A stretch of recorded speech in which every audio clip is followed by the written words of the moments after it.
Today we're gonna go over tips, secrets, and a strategy to find a well-paid job for you here in Vancouver. I wish I'd seen this video before moving here and doing all the mistakes I did.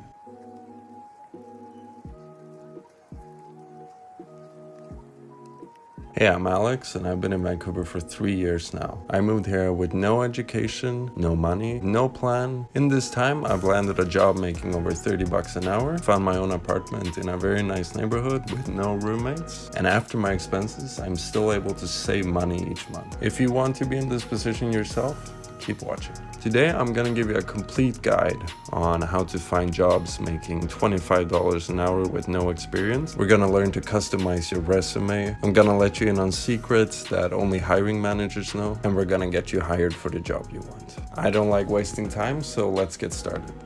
First of all, I want to let you in on 2 tips when applying for jobs. Number 1, you'll see a lot of job postings that say you need X amount of experience for this many years or 2 years experience in this preferred. Usually these things are completely false. You don't need that experience at all. Hiring managers put these criteria in the job postings to discourage applicants that are not serious about applying. And they do this to skim out the candidates that they are gonna shortlist and eventually call for the interview. But a positive and an ambitious attitude will often compensate for the lack of experience. So don't be discouraged by not having the experience that they're requesting. Secondly, you want to make sure that your resume is compatible with the Canadian job market and customized for the position you are trying to apply for. This simple font is what I've used, and it's gotten me interviews at high-paying positions at very respectable companies.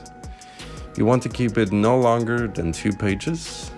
Don't include a photo of yourself, and you want to structure it in order of relevance.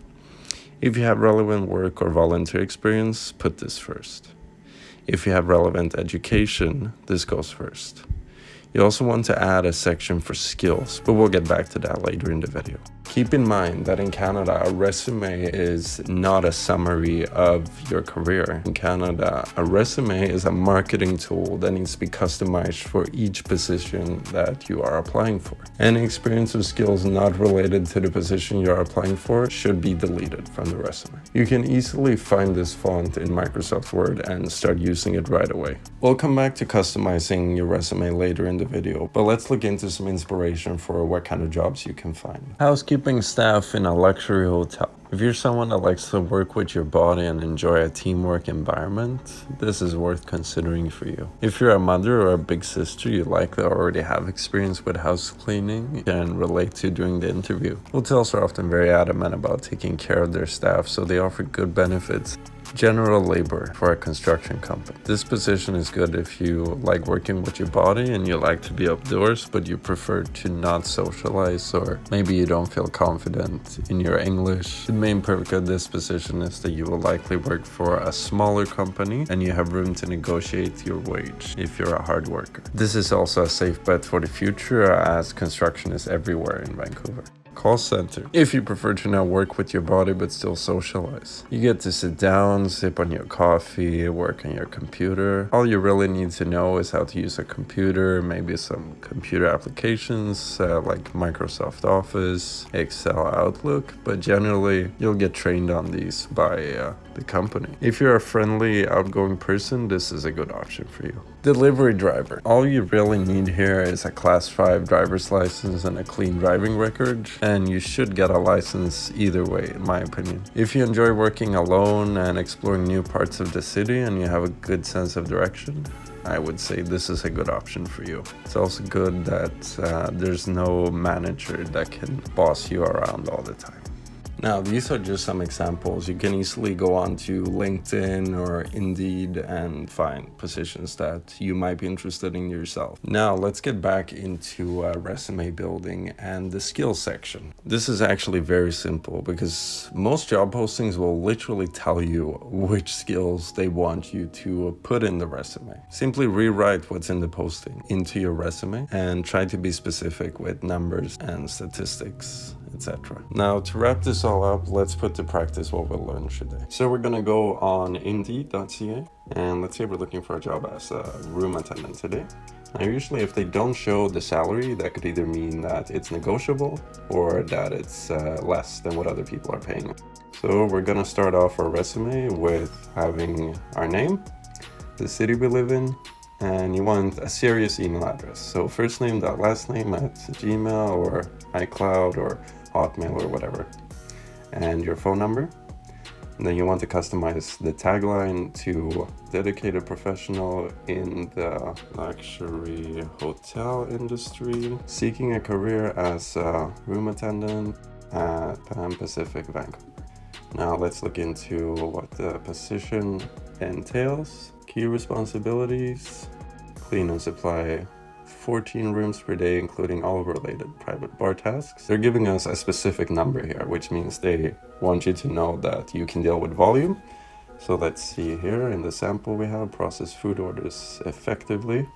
We want to give a number. So let's say 50 guests per hour. Be able to provide evening turndown service. They would teach you this, I'm sure. Must meet performance standards on room inspection list. Offers all assistance possible to guests. Offering assistance to guests, ensuring guest satisfaction. Synonymous, right? Meeting performance standards, we can easily add that down here. So you want to tie that in. Meeting performance standards audits, even though it's different industry, it's the same concept. Number 3, maintains and reports defective equipment, maintains, keep linen closet, card and basket well supplied. To women's standards, this is easy. This is just a certificate to prove that you can handle chemicals. You could do it online. Takes about an hour, costs around 30 bucks, and then you're certified. Not endorsing this one specifically, just saying it's very easy to get. Checks in for all lost and found items, reports damage or losses to maintenance or housekeeping. Notifies the hotel inventory system, which means that you can use a computer software. So we can easily add using point of sales system, which is what you would use in a restaurant. Competency profile. Now this is the skills. Contributes with an energetic and positive attitude to the hotel atmosphere. Maintains higher standards of professionalism, ethics, and grooming.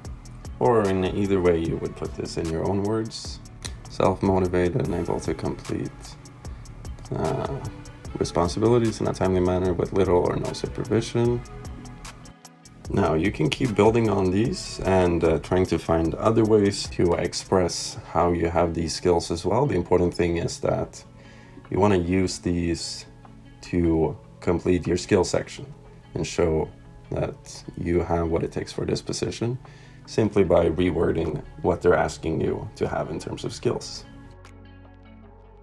So now let's look what we have here. We made sure that the name and email address, phone number, everything is proper. We changed the tagline to fit the position you're applying for. Now for the experience, some of these things don't really apply to this position, so you can simply remove it. Like process payments, because you wouldn't be doing that as a housekeeper.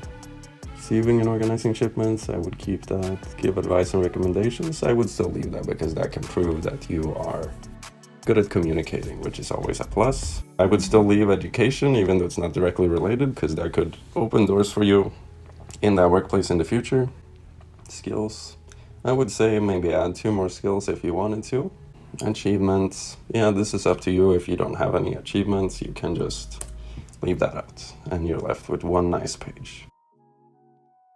Thank you for watching. I hope you enjoyed this video. If you want to see more content like this, please consider subscribing. And if you found this useful, please leave a comment and let me know. I'd really like to know if these tips and tricks helped you get the position you wanted. And also, I work for you guys, so let me know what kind of content you want to see on the channel regarding Vancouver living, job hunting, house hunting, etc. And I'll do my best to make videos that you request. All right, until next time.